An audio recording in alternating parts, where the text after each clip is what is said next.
Maths से डरते हुए बहुत लोगों को देखा होगा पर्सनली, राइट? मैथ्स से डर सभी को लगता है, लेकिन एक बच्ची हमारे पास ऐसी है आज जो कि सीएमए बन चुकी है, सीएमए अफ़सा नाज़, जो कि बिलासपुर की है। और इनको मैथ्स से डर नहीं लगता, और इन्होंने 10th में सोच लिया था कि मेरे को कॉमर्स और मैथ्स लेना है। लेकिन क्योंकि मैथ्स में इंटरेस्ट ज़्यादा था और घर वालों का थोड़ा-सा इन्फ्लुएंस था, तो इन्होंने क्या ले लिया? साइंस। साइंस।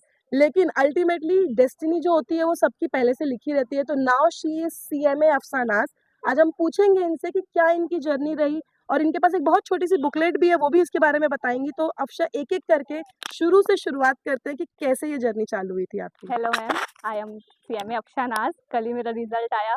मुझे भरोसा तो नहीं हो रहा था, लेकिन फिर बिलीव बार बार देखने के बाद रिजल्ट तो बिलीव हुआ कि हाँ फाइनली मैं सीएमए हो गई। कुछ अटेम्प्ट्स भी मुझे लगे, उसके बाद फिर मैं क्लियर हुई। और शुरुआत से शुरू करती हूँ तो क्लास 10th में ही जब मैं स्कूल में थी तब मुझे किसी की फ्रेंड के थ्रू मुझे ये बुकलेट मिली थी जो कि ये है। और इसी से मैं देखी कि सीएमए, सीए, सीएस ये सब होते हैं, तो मुझे इंटरेस्ट आया सीएमए में। तो मैं सीएमए में ज़्यादा फोकस करने लगी कि मुझे यही करना है। उस टाइम से मेरा फाइनल था कि मुझे यही करना है। फिर क्लास 11th एंड 12th में मैंने साइंस ले लिया था, कुछ प्रेशर की वजह से, फैमिली प्रेशर की वजह से मुझे मिला नहीं सब्जेक्ट स्कूलों में। तो फिर मैंने साइंस से कंप्लीट की अपनी स्कूलिंग। उसके बाद फिर 12th के बाद फिर मैंने डॉक्टर संतोष राय इंस्टीट्यूट ज्वाइन किया। फिर फाउंडेशन से लेके इंटर फाइनल फिर पूरा यहीं से किया मैंने। जैसे कि तुम साइंस बैकग्राउंड की हो, राइट? अब पूरा का पूरा बैकग्राउंड चेंज करना है, बिकॉज़ सब्जेक्ट्स अलग होते हैं, अकाउंट्स पूरा ही अलग है, पीछे साइंस पूरा ही अलग है।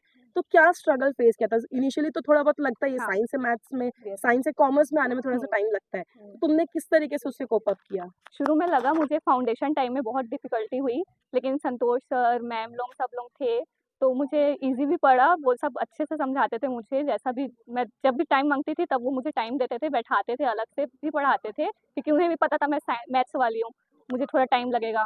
तो वो सब ने बहुत हेल्प की मेरे को कोप अप करने में। तो फाउंडेशन से मेरा थोड़ा बढ़ने लग गया इंटरेस्ट और ज़्यादा उन सब चीज़ों में, फिर इंटर फाइनल ऐसा तो कंप्लीट जब हुआ। आप जैसे फाउंडेशन क्लियर करके जब हुँ। तुम इंटर में आई, तो इंटर में क्या स्ट्रैटेजी थी पढ़ने की? क्योंकि फाउंडेशन थोड़ा-सा कंपैरेटिव इंटर से थोड़ा ईज़ी होता है, यस, यस, लेकिन क्योंकि आप साइंस बैकग्राउंड से थे, तो शायद वो भी थोड़ा-सा डिफ़िकल्ट लगा होगा। Yes ma'am. लेकिन फिर भी अगर हम कंपेयर करें तो इंटर ज़्यादा सब्जेक्ट्स भी हुँ। ज़्यादा होते हैं, मेहनत भी ज़्यादा करनी पड़ती है। तो उस समय सपोर्ट कैसा था इंस्टीट्यूट की तरफ से, और तुम्हारी पर्सनल स्ट्रैटेजीज़ क्या थी पढ़ाई को लेके? मेरे को थोड़ा टाइम लगा चीज़ों को सब्जेक्ट्स को एक्सेप्ट करने में अपने अंदर, क्योंकि मैंने कभी वो चीज़ पढ़ी नहीं थी। उसी फाउंडेशन में ही मैंने जाना था शुरू-शुरू क्या होता है अकाउंट्स, बीएसटी ये सब।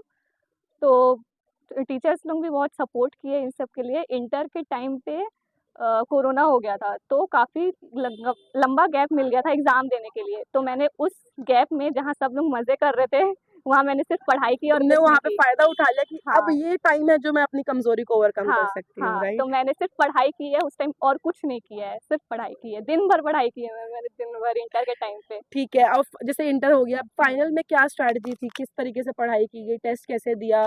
या नोट्स खुद से बनाए, या हैंडबुक तुम्हारी किस चीज़ के कारण तुमको लगता है कि तुमने जो ये स्कोर कर पाया, तुम जो पास हो पाई हो, किस चीज़ के कारण सबसे ज़्यादा इन्वॉल्वमेंट था तुम्हारा पढ़ाई में? इंटर तक कोरोना चला गया था, उसके बाद मैं फाइनल में यहाँ आ गई थी डॉक्टर संतोष राय इंस्टीट्यूट में पढ़ने के लिए भिलाई। फिर यहाँ के टीचर्स लोग ने बहुत सपोर्ट किया।